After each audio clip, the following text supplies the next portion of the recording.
Welcome, everyone. I'm Bryant, restaurant consultant with Shamrock Foods, and today I'm excited to bring you a very, very provocative conversation that's going to put a different light or a different lens on the way that you look at your menu development process. So to create a little bit of context, I want to begin with kind of a higher level philosophy that we look at relative to the industry. And that begins with the balance of art and science. And this will hopefully create some context for today's conversation. So we look at art as the product that any business have, and we look at the science as the profit.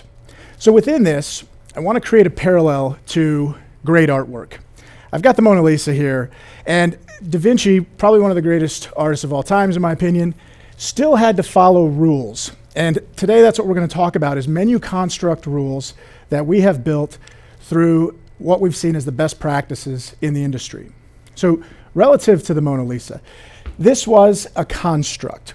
Da Vinci was given a parameter that he had to work within. He was commissioned for the art. He was given tone, tenor, subject matter, context, and most importantly, framing. He was told how big or what size it had to be. So I want to relate this directly over to this menu process and talk to you about what we have built and classify as an incredible world-class process when we talk about menu development. So over the course of the last 20 years, we've had an opportunity to curate this process by talking to incredible operators and owners, by viewing thousands of menus, literally.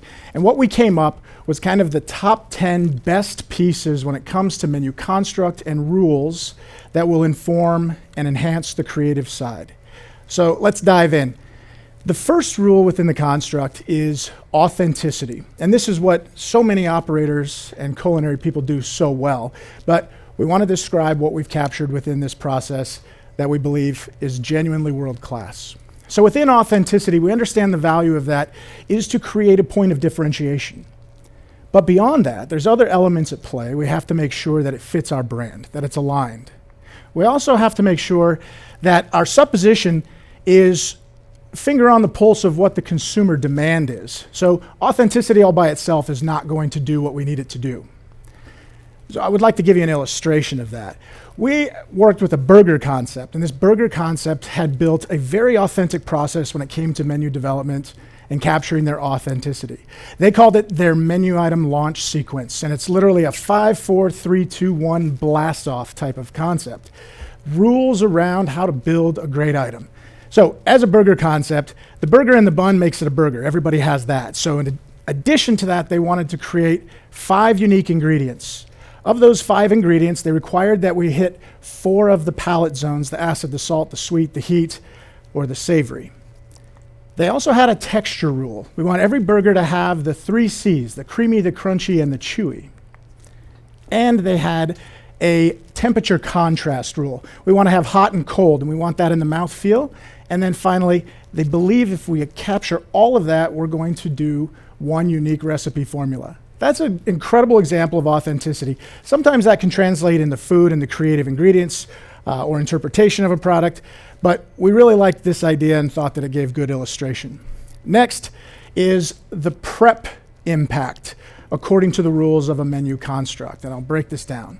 So the first thing we have to consider when it comes to the rules within prep is what's the shelf life of the item going to be? And does that live the same as our other ingredients? What type of impact is it going to have on our labor schedule? Is this going to create an excess amount of work? If we're taking a new item and using that to replace an existing item, what was the equilibrium to that? Did it create a lot more hours in prep or less hours? Then we have to consider what are the implications relative to product or supplies that we have to bring in order to execute this item? Then the next question is, what's the technicality, and do we have the people that can facilitate the complexity of the dish? It might work out great from ideation in the chef's mind, but it may not translate to an hourly employee who's new at the company working in a specific section of the kitchen. I want to give a great example of a rule that came out from a client that we worked with that we thought was pretty impressive. So there was a prep rule that said we have to always consider the knife versus the whisk. And here's what that means. It was stated to us like this: the guest can't tell if it was my knife that cut the product, but they can always tell if it was my whisk in the product. From a labor standpoint, we love this idea. Slicing tomatoes, onions, lettuce, potato, does that make sense to fill up your labor time, or does it make more sense to use a whisk to uniquely mix something that is a signature flavor? You could buy the pre-cut stuff in many cases, but you tend to lose a little bit of opportunity for uniqueness if you're not putting the whisk in it. So we thought that was a great question, or a great statement. Next, we move on to seasonality rules. And again, trying to provoke or evoke some different ways of thinking about your menu construct rules. So within seasonality, the first question most of us ask is, what's the availability? After that, we have to look at that consistency to quality ratio. And just because it's available all year, what does the quality of the product look like? What is the consistency of the product? And what's the implication of price? So we've seen this happen a number of times, and I'm going to give you a great illustration and probably, hopefully, a good solution as well. So when it comes to trying to capture the price, I've put up a report on a romaine lettuce, a 24 count of romaine lettuce. The client established that the product was available. They know the transitions from Yuma to Salinas. They know that the quality would menu fit for an entire year. We can put this on the menu, no problem. But when it came to price, there was kind of a big gaffe. This item was priced and menu fit for the food cost and the menu pricing in May. And at that point, the price of the product was $24.76. But it was going to be an annual, a year-long product, new item on the menu. And when you look at the yearly average of this product, it was $36.21. That's 50% increase in the price.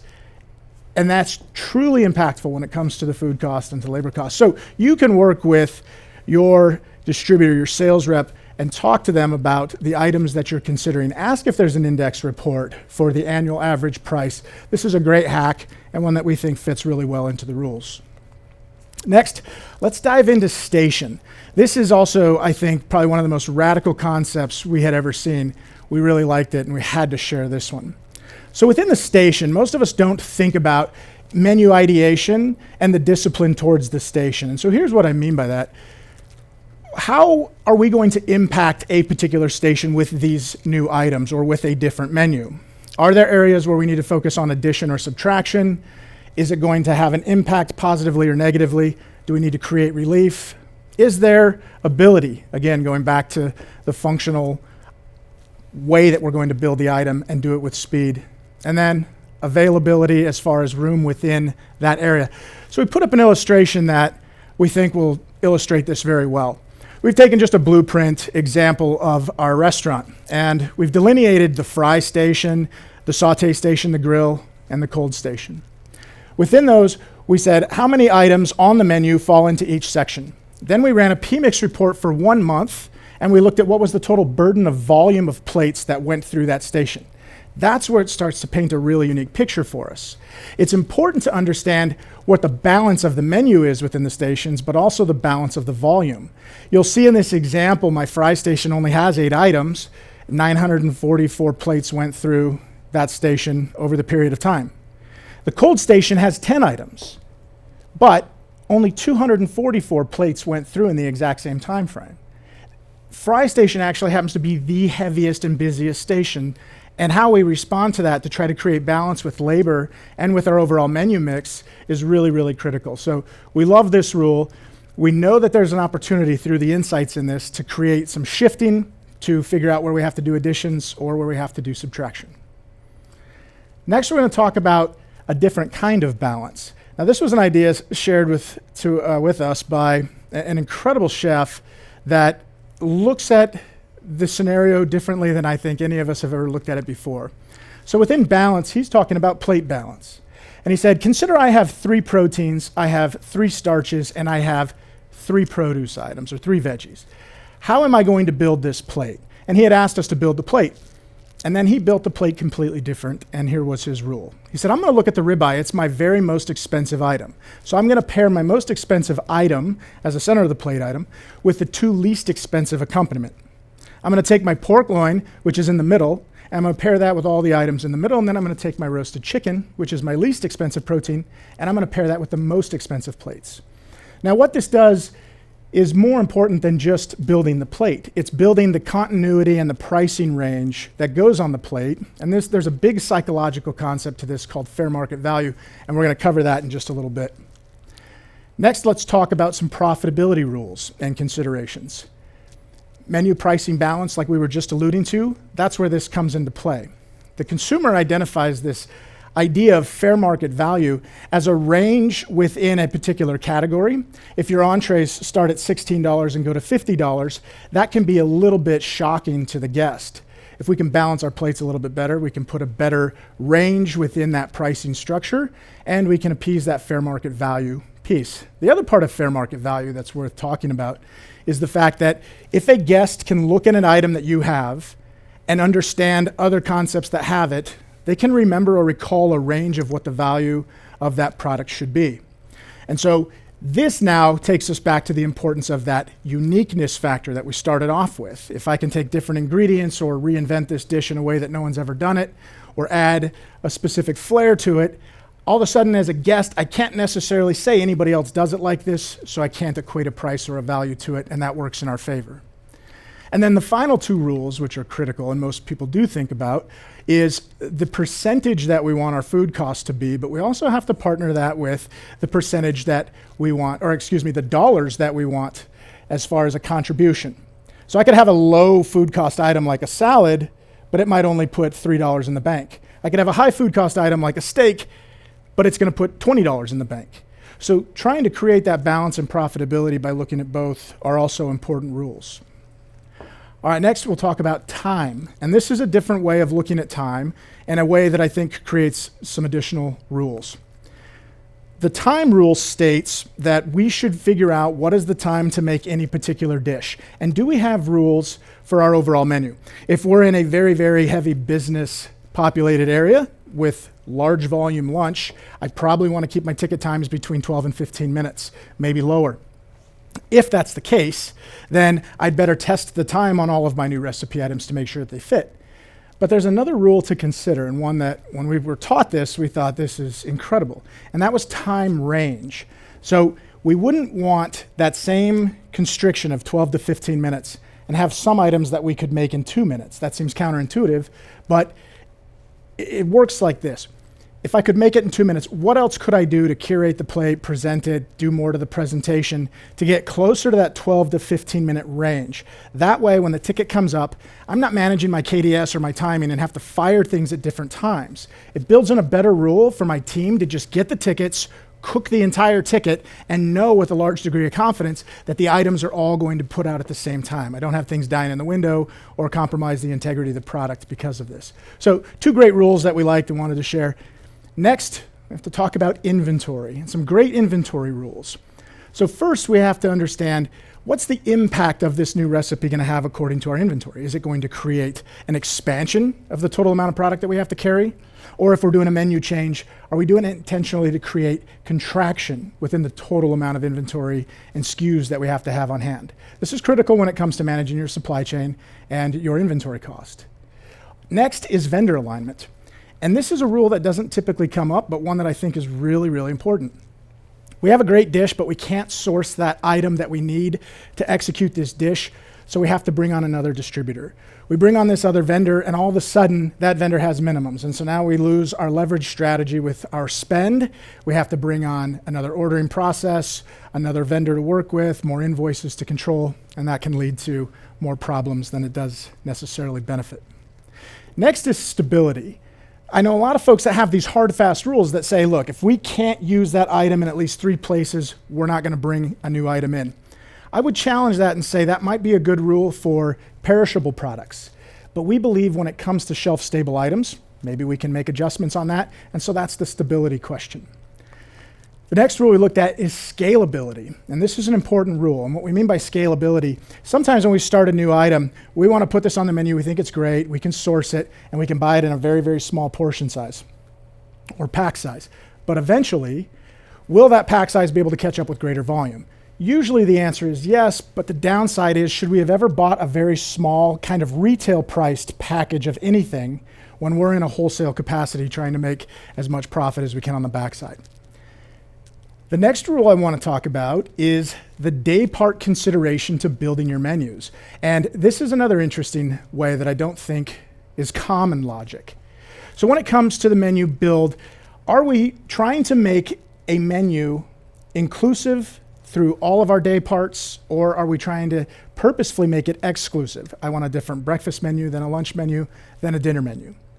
There's an economy of scale there in how you look at that, and we think that exclusive menus can have a tremendous impact, and we'll point out a handful of different places where and why. One of the biggest places is the transition. So when the shift change happens and the guys have to change out the make line, how big of a wholesale change is that? How much time does it take? And how often are they finding out that there's prep that they need that they didn't know wasn't done because they don't find out until they make that change? So we really try to be conscious of how much congruency can we make between the two menus. And there's still opportunities to create a difference, a perceived difference. I could take the exact same menu, have different pricing and portion size at lunch than I do at dinner. That would require me to manage the way that I do my presentation. And of course, those two things are really, really big factors. I can also scale items like my bar menu. If I want to run a happy hour menu, I could take an item that's on one of the other menus, but I don't want to just reduce the price because it's for happy hour. I need to change the entire configuration, the presentation, the portion amount. That way we don't interrupt that fair market value. Because why would I ever come to eat at your restaurant for dinner if you sell the same product at the bar during happy hour for half price? Next, we're going to look at probably what we've all become more aware of than ever before, which is how does the item travel and what are those travel rules? So the first rule that we have to ask ourselves is how or what type of compromise is going to happen relative to product integrity? Is there going to be excess condensation? Will that make what was otherwise a crispy item a soggy item?